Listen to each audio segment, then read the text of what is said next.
नमस्ते, नमस्कार प्यारे बच्चों, कैसे हैं आप सभी।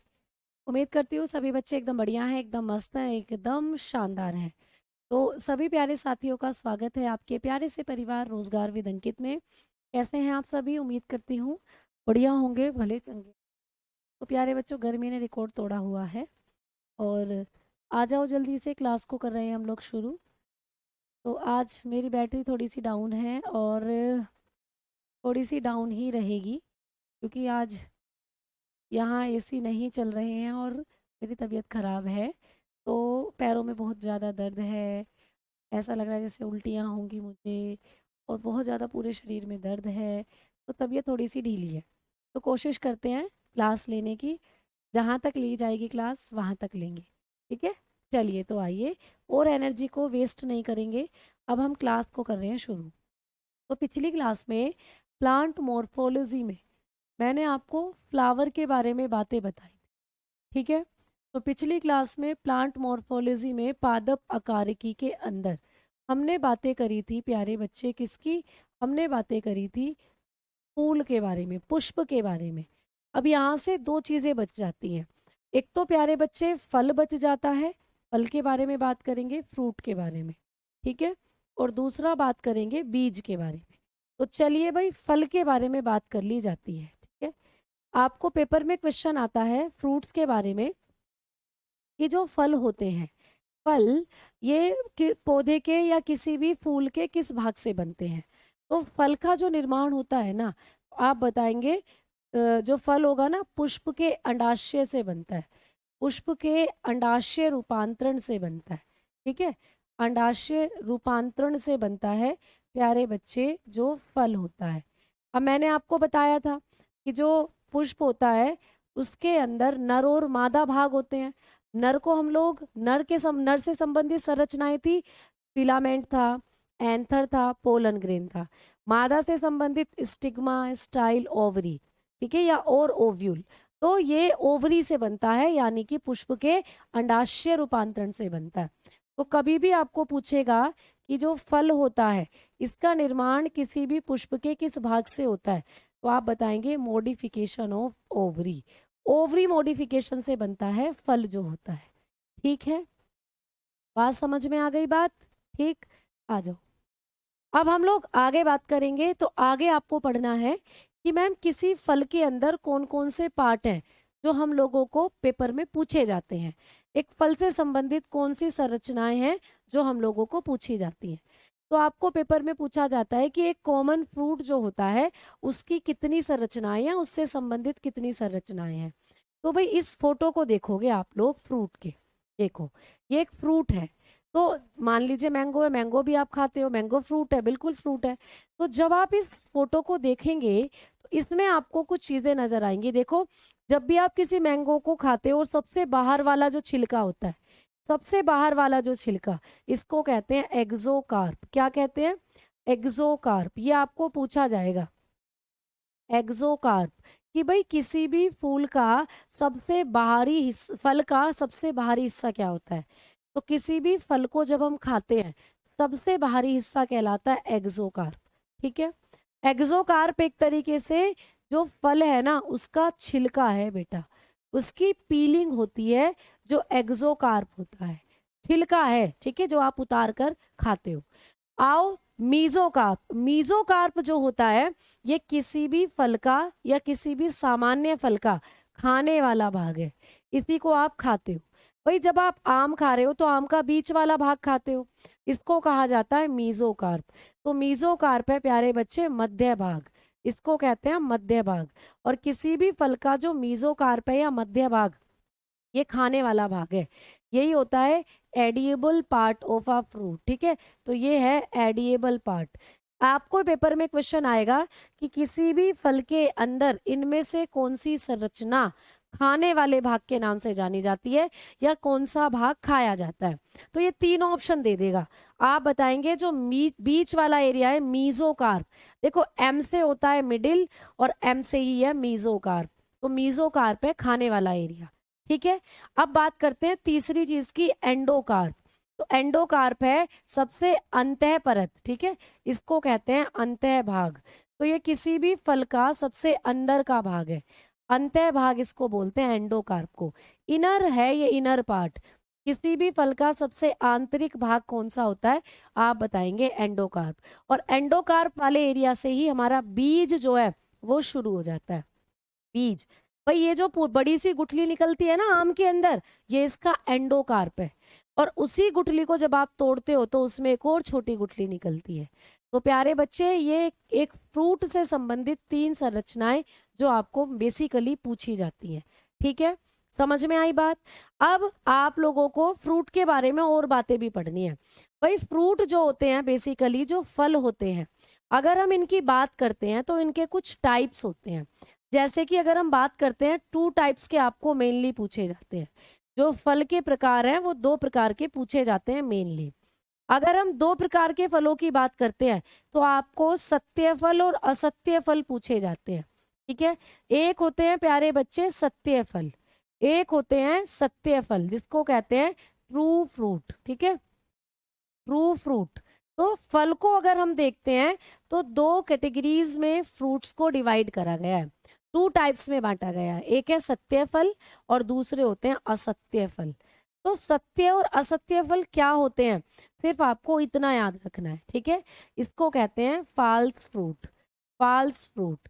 तो फ्रूट की 2 कैटेगरी हैं भाई, कौन कौन सी, ट्रू फ्रूट्स और फाल्स फ्रूट। मैम सत्य फल कैसे होते हैं, ये हम लोगों को पूछ ले, सत्य फल कैसे होते हैं। ठीक है, ठीक भाई, समझ में आई। तो अब हम पूछेंगे कि मैम सत्य फल कैसे होते हैं। सीता फ्रूट सीता फ्रूट नहीं प्यारे बच्चे, सत्य फल। एक सेकंड में तुम्हारे कमेंट थोड़े बड़े कर दूं, मुझे दिखाई नहीं दे रहे। हाँ, नर्सिंग के नोट्स से बिहार हो जाएगा बेटा, बिल्कुल। ये क्वेश्चन प्रैक्टिस सेट का भी था आज शायद। अच्छा आ जाओ, अब देखो। तो इस बात करते हैं सत्य फल की। भाई सत्य फल कैसे होते हैं, ट्रू फ्रूट्स कैसे होते हैं। सत्य फल, ठीक है, ट्रू फ्रूट्स कैसे होते हैं।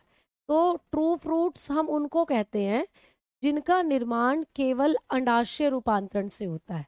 तो लिख लीजिएगा कि सत्य फल जो होते हैं इनका निर्माण, लिखना, इनका निर्माण कहाँ से कैसे बनते हैं ये, इनका निर्माण केवल अंडाशय रूपांतरण से होता है, केवल अंडाशय रूपांतरण से होता है।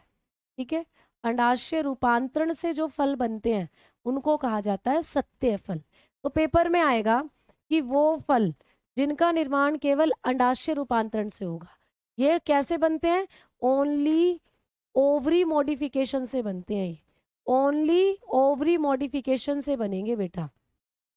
भाई अगर हम किसी फल फूल की बात करते हैं तो उस फूल में जो अंडाशय वाला भाग था केवल उसी से बनेंगे। ये एक फूल की संरचना मैंने आपको दिखाई थी, उस फूल के अंदर जो अंडाशय वाला भाग है, ओवरी वाला भाग है, उसी के मॉडिफिकेशन से बनते हैं ये केवल। तो ऐसे फल जिनका निर्माण केवल अंडाशय के रूपांतरण से होगा, ज्यादातर फल ऐसे ही बनते हैं। देखो मैंने आपको लिखवा भी रखा है कि पुष्प के अंडाशय रूपांतरण से बनता है जो फल होता है। ठीक है, ये हमने लिखा है। तो ज्यादातर फल ऐसे ही बनते हैं और जो फल ऐसे बनेंगे उन्हीं को हम सत्य फल कहते हैं। जैसे कि आप लोग बता सकते हो कि अब पहले दूसरा पढ़ लीजिए फिर बताऊंगी। अब कुछ ऐसे फल भी होते हैं प्यारे बच्चे जिनको हम असत्य फल कहते हैं। कुछ ऐसे फल भी हैं जिन्हें हम असत्य फल की कैटेगरी में भी रखते हैं, जिनको हम फाल्स फ्रूट भी कहते हैं। False fruit. अब मैम ये कैसे फ्रूट होते हैं, तो प्यारे बच्चे ऐसे फल जिनका निर्माण अंडाशय तो हो, अंडाशय से तो होगा ही होगा, साथ में पुष्प के दूसरे भागों से भी होगा। ठीक है, तो लिख लेंगे भाई इनका निर्माण, इनका निर्माण अंडाशय रूपांतरण के साथ, इनका निर्माण अंडाशय के साथ, ठीक है, अंडाशय के साथ पुष्प की दूसरी संरचनाओं से भी होता है, पुष्प की दूसरी संरचनाओं से भी होता है। ठीक है, तो पुष्प की जो दूसरी संरचनाएं हैं जैसे कैलेक्स था, है ना, सेपल्स था, ये पूरी संरचनाएं पार्टिसिपेट कर रही हैं किसी भी फूल को, किसी भी फल को बनाने में। तो इनका निर्माण अंडाशय के साथ साथ पुष्प की दूसरी संरचनाओं से होता है, पुष्प की दूसरी संरचनाओं के द्वारा होता है, दूसरी संरचनाओं के द्वारा होता है। ठीक है, इनका निर्माण क्या होगा, पुष्प की दूसरी संरचनाओं के द्वारा भी होगा। ओवरी तो मॉडिफाई होगी होगी, साथ में पुष्प की दूसरी संरचनाएं भी मॉडिफाई हो जाएंगी, उनको कहते हैं हम सत्यफल। तो लिख सकते हो आप लोग यहाँ पे क्या होगा, modification of ovary. Modification of ovary तो यहाँ भी होगा, साथ ही साथ पुष्प के दूसरे भाग भी भाग लेंगे। यहाँ केवल ओवरी में ही मॉडिफिकेशन हो रहा है, पुष्प के दूसरे हिस्से भाग ही नहीं ले रहे। यहाँ पर ओवरी भी मॉडिफाई हो रही है, साथ ही साथ पुष्प के दूसरे हिस्से भी भाग ले रहे हैं। Modification of ovary with other part of the plant, with other part of the plant, ठीक है, other part of the flower, plant की तो बात नहीं कर रहे, ऑफ द फ्लावर। तो पुष्प के दूसरे भागों के रूपांतरण से, साथ में ओवरी रूपांतरण से जो बन रहा है वो है असत्य फल। चलो अगर हम बात करते हैं ट्रू फ्रूट्स की प्यारे बच्चे, तो आप लोग किस तरीके से इनको समझ सकते हो। तो ट्रू फ्रूट्स कई बार आपको पूछ लेता है कि भाई ट्रू फ्रूट्स कैसे बनते हैं, ट्रू फ्रूट्स कैसे होते हैं, ठीक है। तो आप लोग ये सारी चीजें देख सकते हो या ये सारी चीजें पढ़ सकते हो। भाई जैसे कि अगर हम लोग बात करते हैं, पाइनएप्पल हो जाता है, आपका शहतूत हो जाता है, अंजीर हो जाता है, ये सब आपके सत्य फल की कैटेगरी में ही आते हैं। तो इनको जब आप लोग पढ़ेंगे प्यारे बच्चे, तो आपको डेफिनेशन दिखाई भी देगी। और यहाँ पर तो ये क्लियर नहीं है फोटो,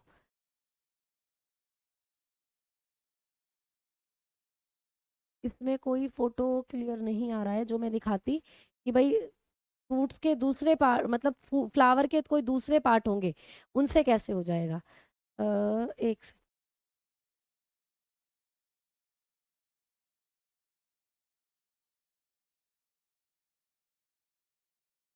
तो मैं फ्लावर का डायग्राम आपको दिखाती हूँ, ठीक है, मैं फ्लावर का डायग्राम दिखाती हूँ आपको। थैलेमस ऑफ फ्लावर, देखो जब आप एक फ्लावर को देखोगे, एक पुष्प को देखोगे, तो उसके अंदर ना देखो यहाँ पर ये वाली जो संरचना है,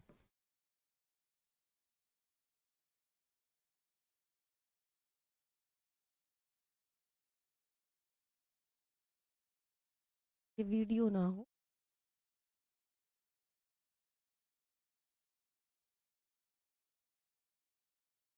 इमेजेस भी तो नहीं मिलती है, ये डाउनलोड नहीं होती है। थैलेमस वाला पार्ट मैं आपको दिखाना चाह रही थी, किसी भी पुष्प का।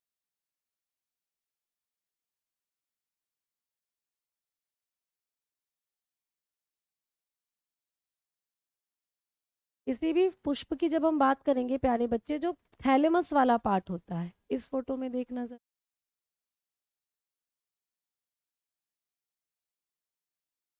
दिखाई दे रहा है प्यारे बच्चे। देखो ये वाला जो फूला फूला सा एरिया है, ये जो फूला फूला सा एरिया आपको दिख रहा है, ये वाला फूला फूला सा जो एरिया, अरे यार, ये जो फूला फूला सा एरिया दिख रहा है प्यारे बच्चे, इसको कहते हैं हम रिसेप्टिकल या थैलेमस। तो कई बार क्या होता है कि ये तो ओवरी हो गई आपकी, ये वाली, ये भी मॉडिफाई हो रही है, साथ में ये पूरा एरिया मॉडिफाई हो जाता है। इस तरीके से बने हुए जो फल होंगे उनको कहते हैं हम असत्य फल, ठीक है, उनको क्या कहते हैं हम, असत्य फल। तो चलिए भाई एग्जाम्पल और लिख लो एक बार। तो सत्य फलों की बात करते हैं तो शहतूत आपने खाया होगा, शहतूत प्यारे बच्चे, मलबरी बोलते हैं जिसको, मलबेरी, शहतूत खाया होगा आप लोगों ने, ठीक है। आप लोगों ने फिज खाया होगा, फिज होता है अंजीर वगैरह जो होते हैं, अंजीर, ठीक है, ये एग्जाम्पल पूछ लिए जाते हैं, अंजीर, फिज, ठीक। पाइनएप्पल हो जाता है, पाइनएप्पल, ठीक है, पाइनएप्पल हो जाता है। तो प्यारे बच्चों ये जो होते हैं ना, ये हो जाते हैं आप लोगों के सत्य फल के एग्जाम्पल, ठीक, सत्य फल के एग्जाम्पल हैं ये। आगे बात करते हैं असत्य की। असत्य में कौन कौन आता है आप बताएंगे, सेब आता है प्यारे बच्चे, सेब हो गया, नाशपाती हो गई, ठीक है, नाशपाती, ये ज्यादा पूछे जाते हैं, एप्पल हो गया, और आप लोग बताएंगे पियर हो गया। तो बात समझ में आई, मुझे बताओ जल्दी, फिर मैं आगे बढ़ूंगी भाई, ठीक है। फिर मैं आगे बढ़ूंगी। क्लियर नहीं दिख रहा तो मैं यहाँ डायग्राम बना देती हूँ। देखो होता क्या है कि जब भी आप किसी फ्लावर की बात करते हो, उसके नीचे ना एक ऐसे मोटा सा, ऐसे करके एक संरचना होती है फूल के नीचे। इधर से ऐसे ऐसे पत्तियां निकलती हैं, सेपल जिनको हम बोलते हैं, जो कि पुष्प को सुरक्षा देती है। इसके ऊपर होता है प्यारे बच्चे ओवरी वाला भाग, ऐसे करके। इसके नीचे ऊपर की तरफ होता है ओवरी वाला भाग, ऐसे करके। तो ये फूल के अंदर क्या होगा, ये वाला जो भाग है ना, इसको हम रिसेप्टिकल बोलते हैं। रिसेप्टिकल इसको कहा जाता है। या तो इसको रिसेप्टिकल बोल दो, या इसी को हम थैलेमस बोलते हैं। थैलेमस, ठीक है, इसी को हम थैलेमस भी बोलते हैं। तो आपको या तो थैलेमस लिखा हुआ आएगा या रिसेप्टिकस, ठीक है। इसी भाग के मॉडिफिकेशन से जब भी कोई फल बनेगा, देखो ये वाला भाग और ये वाला भाग, यानी ये ओवरी है प्यारे बच्चे, ये ओवरी है, अंडाशय है। तो जब ये दोनों भाग मिलकर मॉडिफाई हो जाते हैं, तो इस प्रकार के जो फल बनेंगे उन्हीं को कहोगे असत्य फल। उन्हीं को कहोगे असत्य फल, फॉल्स फ्रूट। क्या कहोगे उनको? फॉल्स फ्रूट कहोगे प्यारे बच्चे। समझ में आ गई बात? ठीक है। जहां पर केवल ओवरी मॉडिफाई हो रही है, जहां पर केवल ये वाला भाग मॉडिफाई हो रहा है, केवल ये वाला भाग, उसको कहोगे सत्य फल। तो ये है बात, ये है कॉन्सेप्ट जो समझना है। यही पेपर में पूछा जाएगा कि भाई सत्य फल के मॉडिफिकेशन, किसके मॉडिफिकेशन से सत्य फल बनते हैं? तो केवल ओवरी मॉडिफिकेशन से। और असत्य फल किसके मॉडिफिकेशन से बनते हैं? तो ओवरी तो मॉडिफाई होगी होगी, साथ में दूसरे भाग भी हो सकते हैं, जैसे कि ये रिसेप्टिकल हो सकता है, ये सेपल्स हो सकते हैं, ठीक है, जिसको हमने बाह्य दलपुंज बोला था, बाह्य दलपुंज बोला था। यहाँ पर आपको पंखुड़ियां मिलती हैं, भाई आपने पढ़ा था ना, पंखुड़ियां होती हैं यहाँ पर ऐसे ऐसे फूल के अंदर, ये पंखुड़ियां होती हैं। तो भाई ये पेटल्स भी हो सकती हैं, पेटल्स। इन्हीं को हम कैलिक्स के नाम से भी जानते हैं, इन्हीं को कोरोला बोलते हैं। ये भी मॉडिफाई हो सकती है। तो ये मेन दो पूछे जाते हैं ज्यादातर, कि असत्य फलों का निर्माण कौन से दो हिस्सों के रूपांतरण से होगा? तो ओवरी और रिसेप्टिकल मेनली, लेकिन कभी कभी ये भी हो जाएगा, ये भी हो जाएगा। तो आप बता सकते हो कि फूल के किसी दूसरे हिस्से और ओवरी मॉडिफिकेशन से बनते हैं असत्य फल। समझ में आ गया मैडम जी? बिल्कुल। चले तो आगे, अब हम आगे बात करेंगे। तो ये आप लोगों को एग्जाम्पल, जो मेन एग्जाम्पल पूछे जाते हैं मैंने बता दिए हैं। इनकी डेफिनेशन भी आपने पढ़ लिया, अब आप समझ जाओगे। आ जाओ, अब बात करते हैं सीड की। आएंगे भाई, अब बात करेंगे बीज की। अब बात करेंगे कि बीज कैसे बनता है। किसी भी फल के अंदर जो बीज निकलता है, जैसे सेब खाओगे बीज निकलेगा, पपीता खाओगे बीज निकलेगा, है ना। कोई भी फल खाओ उसमें से बीज निकलता है ना। और ये पहचान है किसी भी फल की, अगर किसी में भी बीज निकल रहा है तो वो क्या है? वो फल की कैटेगरी में आएगा। मूंगफली खाइए, मूंगफली भी फल है बेटा। अब तुम कहोगे मैम मूंगफली तो मिट्टी के अंदर होती है, वो तो तना हो गया। तो मूंगफली में दाना निकलता है ना, मूंगफली में दाना नहीं, हम तुम्हारे नाना नहीं। मूंगफली को जब छीलते हो उसमें से दाना निकलता है, वो बीज ही तो है उसका।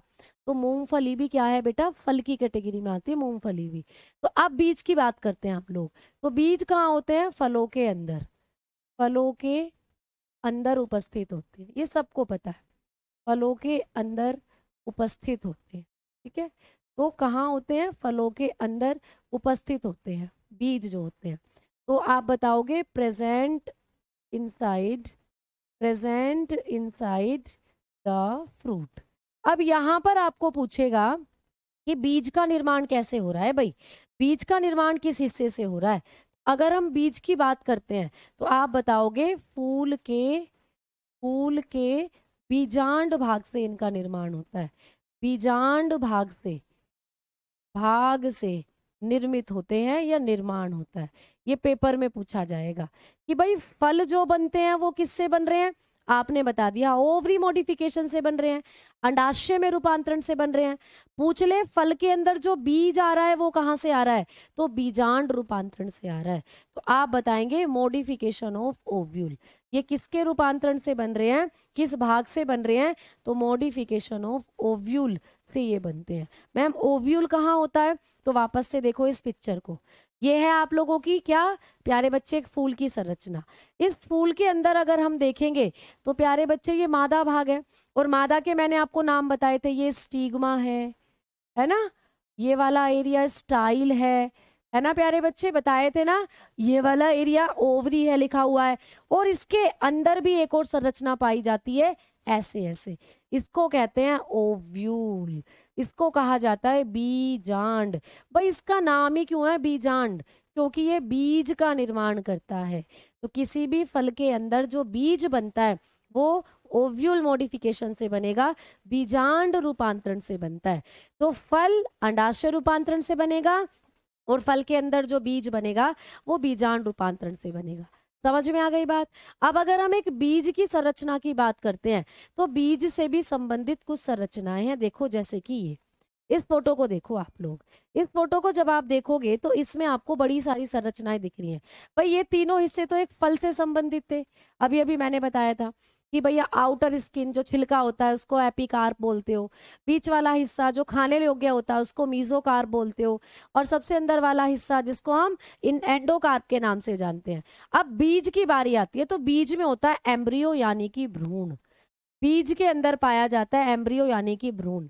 एक भ्रूण ही क्या करेगा, बीज को जमाने की प्रक्रिया में भाग लेगा। ठीक है, जो सीड जर्मिनेशन होता है, यानी भ्रूण ही करता है जर्मिनेशन, यहीं से अंकुरण होना शुरू होगा। अंकुरण की क्रिया, भाई एक बीज आपने जमीन में गाड़ा और उससे छोटा सा एक पौधा निकलता है वो हो गया। ठीक है, तो इसी से निकलता है भाई बेबी प्लांट, एम्ब्रियो वाले भाग से ही छोटा सा बीज से एक छोटा सा नन्हा सा पौधा निकलेगा। एंडोस्पर्म इसको बोलते हैं हिंदी में भ्रूण पोष, इसको बोला जाता है भ्रूण पोष। क्यों? क्योंकि प्यारे बच्चे किसी भी बीज के पास जो भोजन होता है ना वो यहीं पर संचित होता है।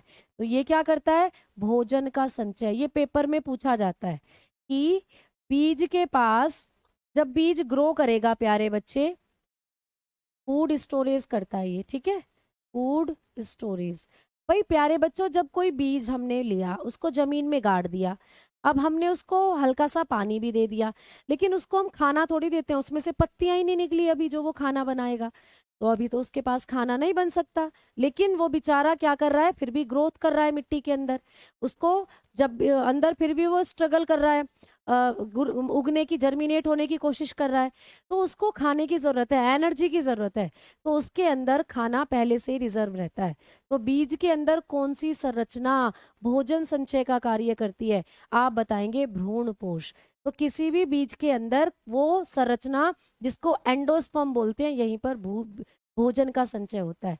तो पेपर में आएगा कि बीज में वो कौन सी संरचना है जिससे बीज भोजन प्राप्त करता है, या जहां भोजन का संचय होता है, तो आप बताकर आओगे एंडोस्पर्म यानी भ्रूणपोष। ठीक है, और लास्ट में होता है सीड कोट। जब कोई बीज क्या करता है, जर्मिनेट होता है, तो सबसे पहले उसका सीड कोट ही टूटता है।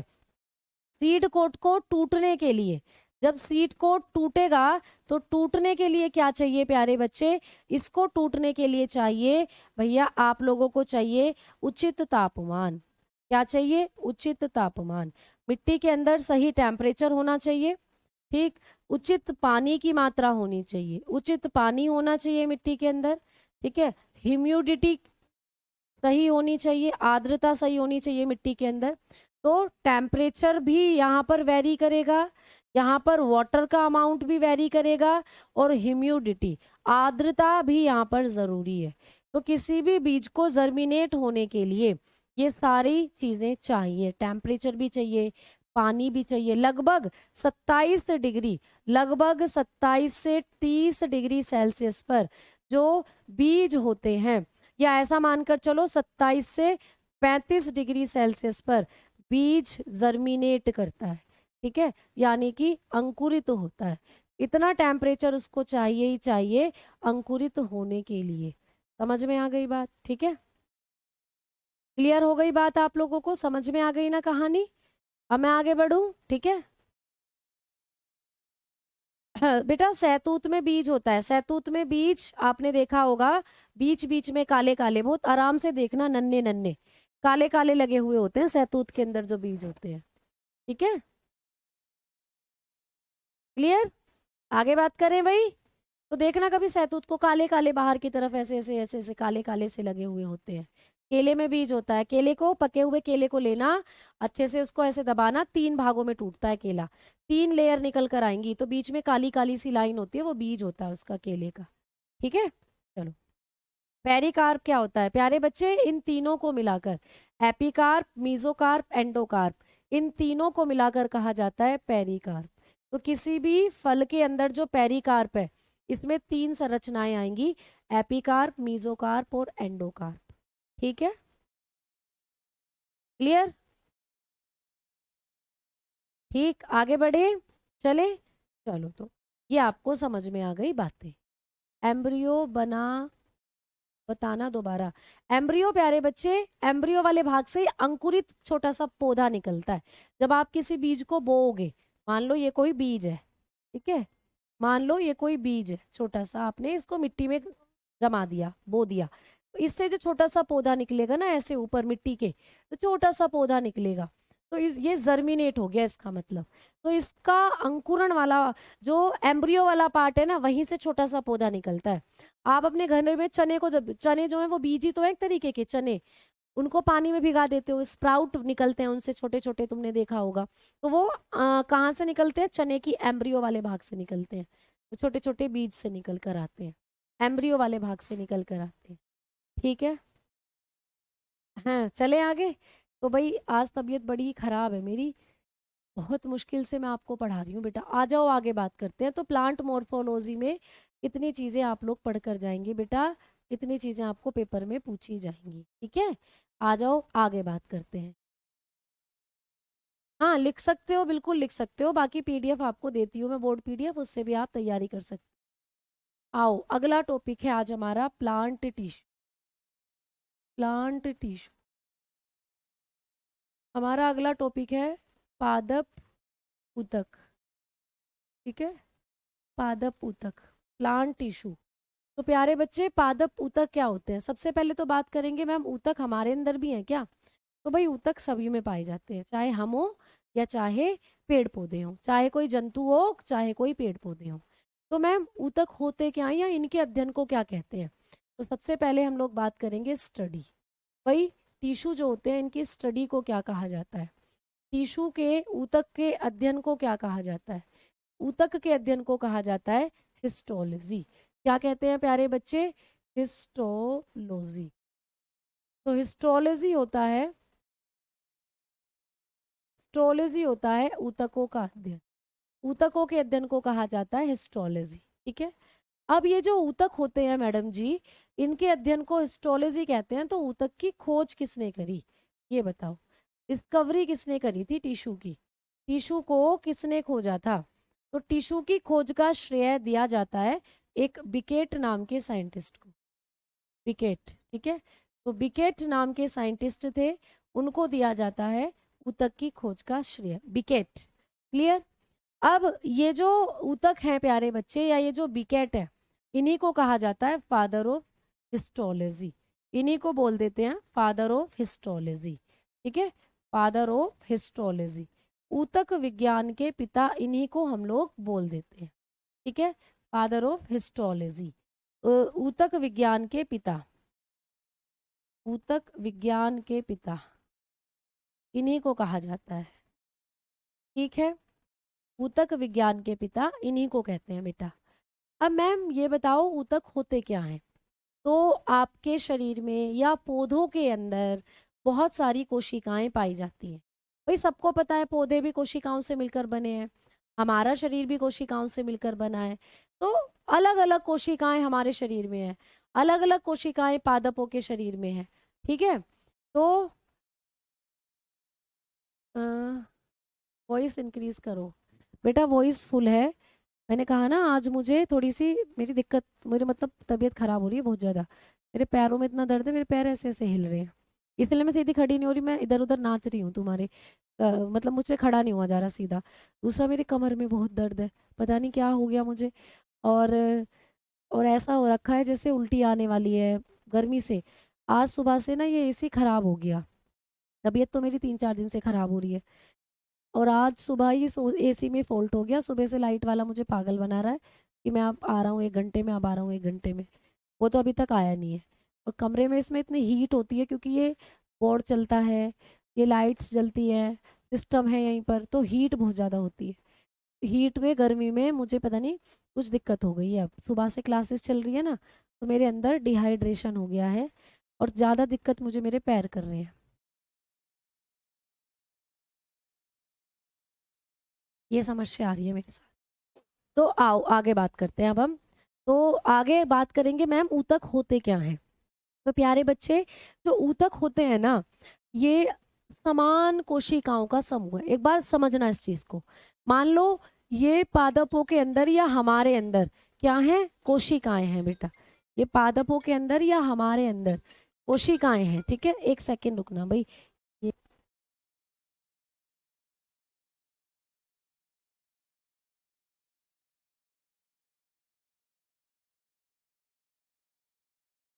हाँ, मुझे धोखा देते देते वो फाइनली बिजली वाले भैया अब आए हैं। चलो वो करते रहेंगे अपना काम। चलो ये है हमारे शरीर में ये कोशिकाएं, ठीक है। ये हमारे शरीर की या पादपों की कोशिकाएं हैं। ऐसे अलग अलग कोशिकाएं होती हैं हमारे घर में, हमारे बॉडी के अंदर। ऐसे ऐसे भाई अलग अलग कोशिकाएं हैं। कहीं का मतलब अलग अलग है, आपको दिख रही हैं, कोई लाल है कोई सफेद है। ये तो मैं एग्जाम्पल के तौर पर बता रही हूँ। ऐसे हमारे शरीर में या पेड़ पौधों के शरीर में अरबों कोशिकाएं होती हैं, ठीक है। इनमें से जब समान कोशिकाएं, एक जैसी दिखने वाली कोशिकाएं एक साथ जुड़ जाएं, जैसे मान लो ये लाल लाल मैंने एक साथ कर दी ऐसे ऐसे, ये एक साथ हो गई, इन्होंने अपना ग्रुप बना लिया, ठीक है। जैसे मान लो ये वाइट वाइट एक साथ हो जाएं, इन्होंने अपना ग्रुप बना लिया भाई, ऐसे ऐसे ये एक साथ जुड़ गई, ठीक है। और जैसे मान लीजिए ग्रीन वाली एक साथ हो जाए, इन्होंने अपना ग्रुप बना लिया, ठीक है। तो प्यारे बच्चे इनका क्या बन गया, समूह। जैसे कि भाई आपको अपना दोस्ती का एक ग्रुप बनाते हो आप लोग, उसमें सारे लोग तुम्हारे जैसे ही होते हैं बेसिकली। जैसा जो तुम्हें पसंद वही उनको, तभी तो तुम्हारा ग्रुप बनता है पूरा बढ़िया दोस्तों का। तो वैसे ही एक जैसी कोशिकाएं जो दिखने में भी एक जैसी हैं, जिनका कार्य भी एक जैसा है, जिनकी उत्पत्ति भी एक जैसी है, ये सारी कोशिकाएं एक एक साथ जुड़ जाती हैं और समूह बना लेती हैं बेटा, ग्रुप बना लेती हैं। ये बना लिया भाई ग्रुप, ग्रुप बना लेती हैं। तो इसी ग्रुप को हम लोग क्या कहते हैं, टिश्यू कहते हैं। इसी ग्रुप को हम लोग क्या कहेंगे, टिश्यू। तो इसी समूह को हम लोग ऊतक कहते हैं प्यारे बच्चे। तो अब आपको समझ में आई कि समान कोशिकाएं, एक जैसी कोशिकाएं जिनका कार्य भी एक जैसा है, जिनकी संरचना भी एक जैसी है, जब वो एक साथ जुड़ जाएंगी तो बनाएंगी टिश्यू यानी कि ऊतक। तो भाई आ जाओ आगे बात करें, समझ में आ गई। तो डेफिनेशन लिख लेते हैं। तो कभी भी आपको कोई भी पूछे कि टिश्यू क्या होते हैं, ऊतक क्या होते हैं, तो आप लोग बताएंगे कि समान रूप, ठीक है। आप लोग बताओगे कोशिकाओं का समूह, कोशिकाओं का समूह, कोशिकाओं का समूह, समूह जो कार्य और जो कार्य, संरचना व उत्पत्ति में समान होता है, ठीक है। उत्पत्ति में समान होता है, उसी को क्या कहा जाता है प्यारे बच्चे, ऊतक कहते हैं। तो ऐसी कोशिकाओं का समूह जो कि कार्य भी एक ही है, सारी कोशिकाओं का, ये जो सफेद वाली कोशिकाएं हैं ये एक जैसा काम करेंगी, सारी की सारी एक जैसी दिख रही है, सफेद है सारी, और एक ही इनकी उत्पत्ति है, एक तरीके से ये बनी है। ऐसी ये गेरू वाली दिख रही है, ये गेरू है सारी की सारी, तो भैया ये एक जैसी हैं, इनका कार्य भी एक जैसा है। ये हरी वाली दिख रही है, तो ये हरी वाली एक जैसी है सारी। तो समान कोशिकाओं का जो समूह होता है, जो कार्य और संरचना व उत्पत्ति में समान होता है, उसी को कहते हैं टिश्यू। तो लिख सकते हो group of cell, group of cell that similar, that similar, group of cell that similar in function, कार्य में भी समान है भाई, ये एक जैसा कार्य है, ठीक है। स्ट्रक्चर, स्ट्रक्चर, ठीक है, स्ट्रक्चर भी एक जैसा ही है। एंड ओरिजिन, एंड ओरिजिन यानी कि उत्पत्ति में भी एक जैसा है, इसको कहा जाता है टिश्यू यानी कि ऊतक प्यारे बच्चे। बात समझ में आई या नहीं, समझे कॉन्सेप्ट को या नहीं, जल्दी से बताओ। प्लांट टिश्यू का डिस्कवरी है या ओल्ड टिश्यू का प्यारे बच्चे, ओल्ड टिश्यू का। आपको प्लांट टिश्यू या एनिमल करके नहीं पूछता, ओल्ड टिश्यू की डिस्कवरी है। ठीक है, समझ में आई बातें? चलो आओ आगे बात करेंगे। चलो आगे बात करेंगे भाई अब हम लोग। हाँ जी, नहीं प्यारे बच्चे, एसएससी जीडी जीडी अगर आप लोग कर रहे हो तो आपको किसी भी मतलब जीडी में एकदम कॉमन लेवल आता है। अगर आप दूसरे एग्जाम की जैसे कि बिहार की मैं बताऊं या फिर आरपीएफ की मैं बताऊं तो आपको थोड़ा एक्स्ट्रा वहां पर पढ़ना पड़ता है। ठीक है, चलो आए आगे का आगे बात करते हैं। तो अब जैसे मैं एग्जाम्पल से बताऊं, हमारी बात कर लो पहले। अगर आप अपने शरीर में देखोगे तो हमारे शरीर में अरबों कोशिकाएं हैं। ठीक है, अब अरबों कोशिकाएं हैं तो अलग अलग तरीके से बनी है सारी कोशिकाएं, और हर कोशिका का काम अलग अलग है। जैसे हमारा दिल, हमारे दिल को बनाने वाली कोशिकाएं केवल दिल को ही बनाएंगी और दिल का ही काम करेंगी। क्या आपके दिल वाली कोशिकाएं मैं लीवर में लगा दूं निकाल कर? आप कहोगे नहीं मैडम। मैं कहूंगी क्यों? तुम कहोगे क्योंकि दिल का काम तो सर्कुलेशन का है और लीवर का काम पाचन का है, तो वो कोशिकाएं वहां कैसे काम कर पाएंगी, है ना? तो आप कहोगे नहीं। अगर ऐसा समझ लो इसे कि जैसे आपको कोई टीचर मैथ वाले सर हैं, उन मैथ वाले सर की जगह मैं तुम्हें मैथ पढ़ाने लगूं और वो मेरी जगह बायो पढ़ाने लगे, तो गड़बड़ ना हो जाएगी फिर, है ना? वो मैथ्स के एक्सपर्ट है तो भाई गड़बड़ हो जाएगी फिर। तो ऐसे ही अगर आपकी लीवर की कोशिकाएं किडनी में लगा दी या किडनी की जगह लीवर लगा दिया तो गड़बड़ हो जाएगी। तो लीवर आपकी एक जैसी कोशिकाओं से बना है। लीवर में जितनी कोशिकाएं हैं उनका काम सबका वही है जो लीवर का काम है। और आप कहेंगे किडनी की कोशिकाएं, किडनी सारी एक जैसी कोशिकाओं से बनी है, उनका काम वही है सारी किडनी की कोशिकाओं का जो किडनी का काम है। तो आपके शरीर में हर ऑर्गन विशेष अलग प्रकार की कोशिकाओं से बना है और हर ऑर्गन का स्पेसिफिक फंक्शन है। लीवर का काम किडनी नहीं कर सकती, किडनी का काम लीवर नहीं कर सकता। हार्ट का काम क्या नहीं कर सकता प्यारे बच्चे? आपके लंग्स नहीं कर सकते। ठीक है, सीड हर एक प्लांट्स में हाँ अलग अलग होते हैं, वो स्ट्रक्चर अलग अलग होता है सभी में। ठीक है, समझ में आ गई बात? तो चले आगे। तो ये होता है प्यारे बच्चे हमारे टिश्यू, जो कोशिकाओं के समान कोशिकाएं जब जुड़ेंगी तो बनाएंगी टिश्यू। अब आगे बात करते हैं कि मैम प्लांट्स में टिश्यू कितने प्रकार के होते हैं। तो भाई आ जाओ इस चार्ट को और बना लो प्लांट टिश्यू को। अगर हम लोग बात करते हैं प्लांट टिश्यू की, पादप ऊतक की अगर हम लोग बात करते हैं तो पादपों में ऊतक होते हैं दो प्रकार के। पादपों के अंदर ऊतक होते हैं भाई दो प्रकार के। पहले नंबर पर है आप लोग बताएंगे मेरिस्टेमेटिक, मेरिस्टेमेटिक टिश्यू। पहले नंबर पर है मेरिस्टेमेटिक टिश्यू। ठीक है, अब पादप ऊतक की बात करें तो पादपों में दो प्रकार के टिश्यू हैं। मेरिस्टेमेटिक विभ्यजोतक, जिसको हम बोलते हैं विभ्यजोतक। ठीक है, विभ्यजोतक, मेरिस्टेमेटिक विभ्यजोतक। क्लियर? आओ दूसरे कौन से हैं? दूसरे हैं परमानेंट, परमानेंट टिश्यू। दूसरे हैं भाई परमानेंट टिश्यू। ठीक है, दूसरे हैं स्थायी ऊतक, दूसरे हैं स्थायी ऊतक। तो दूसरे हैं प्यारे बच्चे स्थायी ऊतक। अगर आप लोग बात करेंगे कि मैम मेरिस्टेमेटिक टिश्यू को कितने भागों में बांटा गया है या इनकी क्या खास बात है, तो पहले पूरा चार्ट बनवा देती हूँ, फिर उसके बाद एक एक करके इनको पढ़ेंगे। मेरिस्टेमेटिक टिश्यू को तीन भागों में बांटा गया है। कौन कौन से हैं? एपिकल हैं, एपिकल जिनको बोलते हैं शीर्ष ऊतक, हिंदी में शीर्ष ऊतक। ठीक है, फिर हैं प्यारे बच्चे इंटरनोड, इंटरनोड या inter calorie, inter calorie tissue, inter calorie tissue जिसको हम बोलते हैं अंतर्वेशी। ठीक है, अंतर्वेशी, अंतर्वेशी। ठीक है, अंतर्वेशी ऊतक। और तीसरे नंबर पर हैं लेटरल, तीसरे नंबर पर हैं लेटरल जिनको कहा जाता है पार्श्व ऊतक, जिनको कहा जाता है पार्श्व ऊतक। ठीक है, तो ये तीन जो ऊतक हैं ये किसके भाग हैं? मेरिस्टेमेटिक के। आओ इनकी बात करते हैं कि मैम इनको कितने भागों में बांटा है। इनको बांटा है दो भागों में। कौन कौन से दो भाग हैं भाई? ठीक है, हाँ बस ये चार्ट कंप्लीट कर लो आज। ठीक है, अभी ये चार्ट बनाओ फिर पॉइंट बाय पॉइंट लिखेंगे बाद में। ठीक है, पहले चार्ट ये एक लिख लो जिससे आपको एक आइडिया हो जाए कि ये इसका पार्ट है भाई, ये इसका पार्ट है। तो स्थायी ऊतक जो होते हैं इनको आपने बांटा है दो भागों में, एक तो सिंपल है बेटा, सिंपल यानी कि सरल, और दूसरे होते हैं कॉम्प्लेक्स यानी कि जटिल। दूसरे हैं कॉम्प्लेक्स टिश्यू जिनको बोलते हैं जटिल ऊतक। तो ये जो हैं आप लोगों के परमानेंट टिश्यू, ये दो भागों में डिवाइड हो जाते हैं। अब इनके भी कुछ पार्ट हैं आगे की तरफ अगर बात करोगे तो।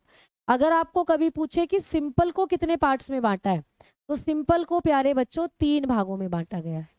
कौन कौन से हैं? तो आप बताओगे पैरेन्काइमा, पैरेन्काइमा पहले नंबर पर है, पैरेन्काइमा। हिंदी में भी यही बोलते हैं इनको, मृदुल ऊतक। ठीक है, मृदुल ऊतक करके इनको हिंदी में बोलते हैं। दूसरे नंबर पर है कोलनकाइमा, कोलनकाइमा। ठीक है, इनको कहा जाता है स्थूल कोण। हिंदी में यहाँ लिख रही हूँ, इनको कहते हैं स्थूल कोण। ठीक है, स्थूल कोण, पैरेन्काइमा और कोलनकाइमा। पैरेन्काइमा को मृदुल ऊतक और स्थूल कोण बोलते हैं कोलनकाइमा को। और मैम तीसरा कौन सा है? तो तीसरा है प्यारे बच्चे स्क्लेरेन्काइमा, स्क्लेरेन्काइमा। तीसरा पार्ट है स्क्लेरेन्काइमा। इसको हम हिंदी में बोलते हैं दृढ़ ऊतक, दृढ़ ऊतक इसको बोला जाता है, दृढ़ ऊतक। ठीक है, हिंदी में दृढ़ ऊतक। तो ये तीन किसके पार्ट होते हैं? ये तीन पार्ट है सिंपल टिश्यू के। अच्छा मैम, जटिल ऊतक जो है इनको कितने भागों में बांटा है? इनको बांटा है दो भागों में। कौन कौन से हैं? तो आप बताएंगे, आपने पढ़ भी लिया है इनके बारे में। जाइलम है प्यारे बच्चे यानी कि दारू, और फ्लोयम है प्यारे बच्चे। बताया था ना कि जाइलम और फ्लोयम पौधों के अंदर पाए जाने वाले टिश्यू होते हैं। तो ये है जाइलम और फ्लोयम। समझ में आ गई बात? इतना हमें पढ़ना है। ठीक है, इतना हम लोगों को पढ़ना है। ठीक, क्लियर? तो आज मैं रहने देती हूँ क्योंकि मुझे ना यहाँ पर भी आज पेन है, मैं ब्रीथ कर रही हूँ ना, तो पता नहीं यहाँ दर्द हो रहा है मुझे। तो अब हम क्या करने वाले हैं, कल की क्लास में इस चार्ट को ही मैं आपको डिस्क्राइब करने वाली हूँ। ठीक है प्यारे बच्चे? बच्चे की तबीयत तो ठीक है भाई? चलो तो ठीक है प्यारे बच्चों, तो आज इतना ही रहने देते हैं। कल की क्लास में इसीलिए मैंने आज जो प्रैक्टिस सेट हो रहा था, आज दोपहर में तुमने देखा होगा बिहार का प्रैक्टिस सेट हो रहा था, तो उसमें भी मैंने 20 ही क्वेश्चन कराए, 25 क्वेश्चन कराने थे, लेकिन मुझसे आगे हो नहीं पाए, तो मेरी तबीयत खराब हो रही थी। इसीलिए मुझे ऐसा लगा था मैं चक्कर खा के गिर जाऊंगी क्लास में, इसीलिए मैंने बहुत जल्दी से तुमसे राम राम ली और टाटा बाय बाय कर दिया था। यही कारण था वहाँ भी, बिल्कुल। ठीक है, ठीक है भाई, आगे बढ़े। चलो तो अब हम लोग कल की क्लास में इनको पढ़ेंगे, तो तब तक के लिए धन्यवाद, नमस्कार, टाटा और बाय बाय।